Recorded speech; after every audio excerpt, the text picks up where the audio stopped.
Welcome. In front of me is a Samsung Galaxy A12, and today I'll show you how to copy contacts from a SIM card to the device.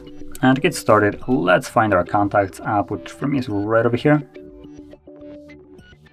I'm gonna disregard this. So once you have it open, tap on the three bars right over here, go to Manage Contacts, and simply choose Import or Export Contacts. So we're interested obviously in importing them, so let's select Import. From here, select where you want to import them from. So for me, it's going to be the SIM card. Then it's going to show me all the contacts that are on the SIM card.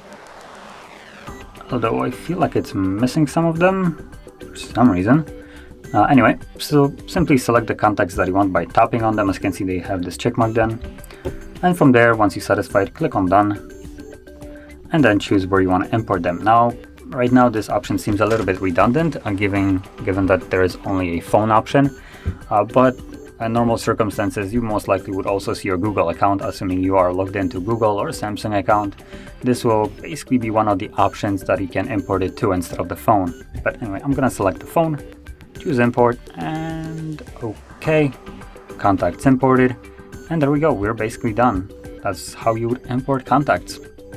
So if you found this video helpful, don't forget to hit like, subscribe, and thanks for watching.